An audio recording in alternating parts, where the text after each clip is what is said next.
Fala aí, caóticos! Meu nome é Renan e esse é o canal Resenha do Caos. E sim, eu sobrevivi ao filme para contar a história. Hoje vamos falar dele, Invocação do Mal 4. Eu e minha noiva somos fãs da franquia. Gostamos muito ali do primeiro, do segundo filme, do terceiro nem tanto. E estávamos ansiosos para essa estreia, então fomos ao cinema ontem, na estreia, assistir esse encerramento, né, da saga do casal Warren.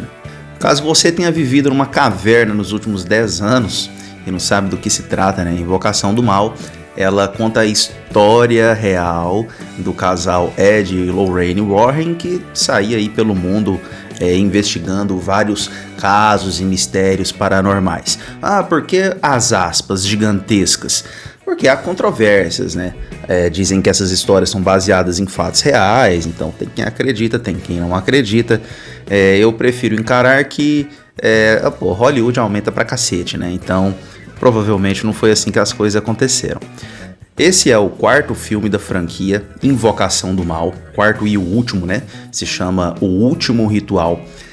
Fazendo uma recapitulação rápida, tivemos o primeiro filme, que foi aquele caso da família Perron, que se trata ali de um espírito que atormentava a família e tenta possuir a mãe para matar a filha, no final das contas.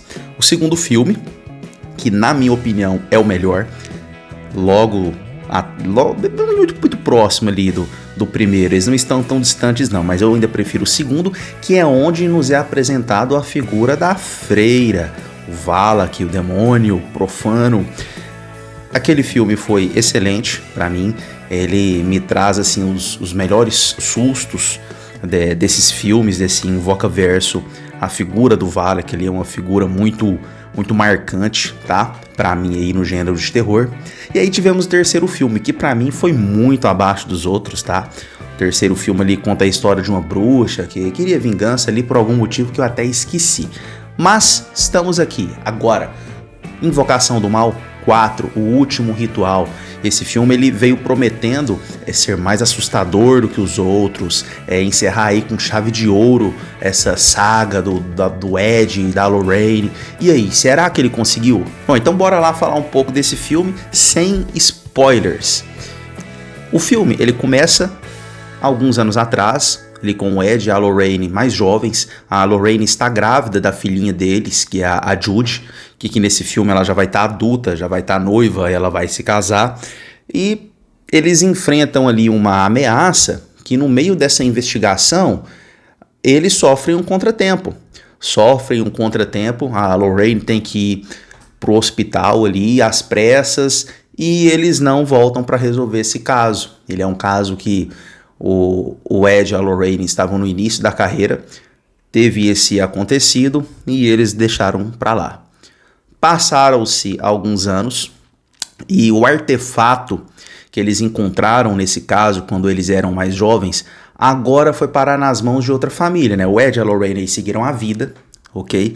Eles seguiram a vida, eles não investigam mais esses casos. Para quem assistiu o terceiro filme sabe que o Ed ele começou a sofrer um problema cardíaco, ele teve que se aposentar à força e hoje em dia eles dão ali palestras, muito diferente dos tempos passados, onde eles iam em programas de auditório, de TV, onde as palestras que mostravam que eles davam eram para um teatro cheio de pessoas. Aqui parece que as pessoas começaram a perder o interesse ou começaram a achar mesmo que fosse falcatrua. Então mostra ali num teatro o Ed e a Lorraine dando aquela explicação deles ali sobre as fases de uma possessão demoníaca, etc. Só que tem 6, 7 pessoas e a metade é aqueles meninos engraçadinhos que ficam fazendo piada, o que deixa o Ed muito chateado.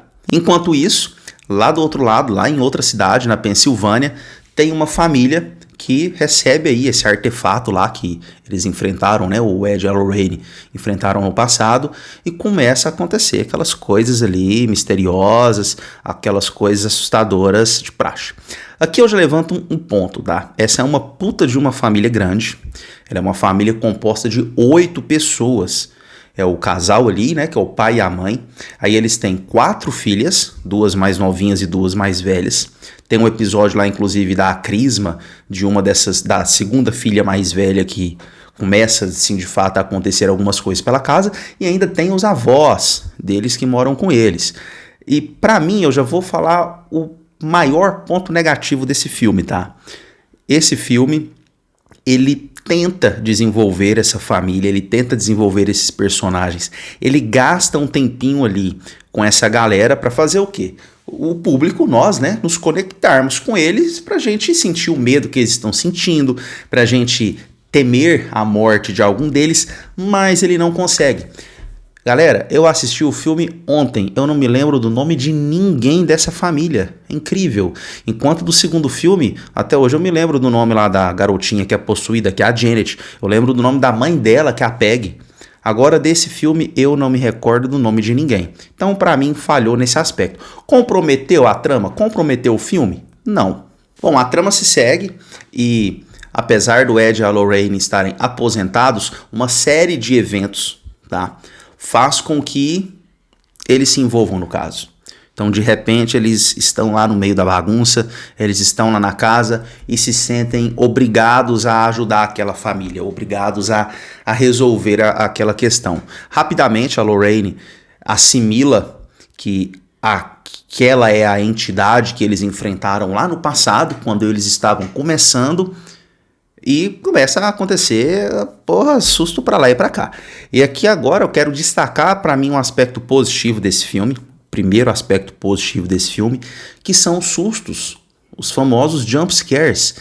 A franquia Invocação do Mal, o Invocaverso, na verdade, né, que é aí os filmes da Annabelle e tal, o próprio Invocação do Mal, a Freira, especialmente os filmes da Freira, tá?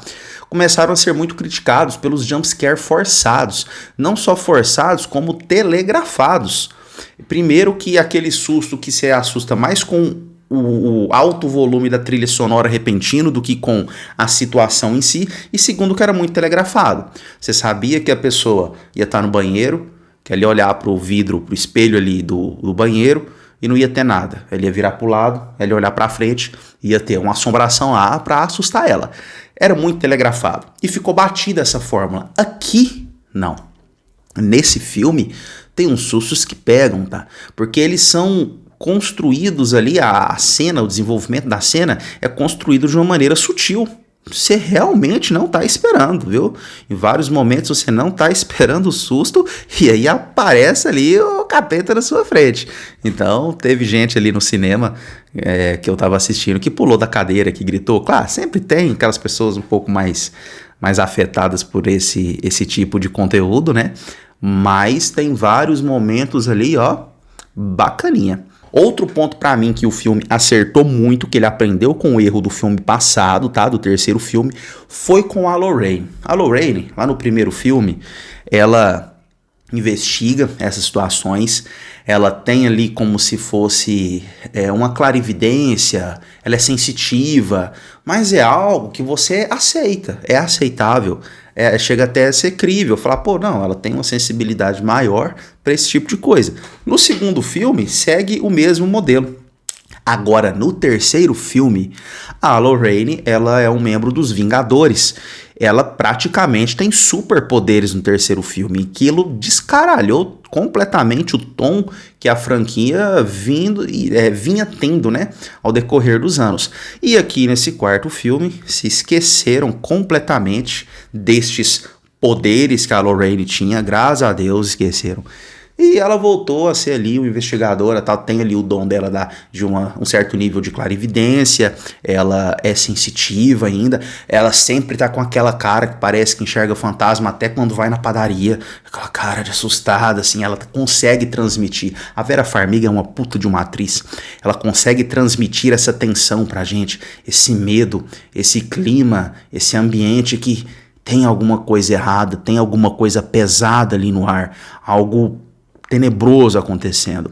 Então aqui ela não tem os poderes dela. Então pra mim também foi um grande acerto desse filme, tá?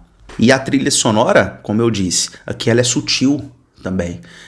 O filme ele não vai tentar te assustar aumentando o volume da trilha ali de repente. A trilha funciona. Ela é uma trilha tensa. Tem os momentos, óbvio, né? Tem os momentos ali que aumenta o som um pouquinho, o volume, mas eles não querem te provocar susto com isso.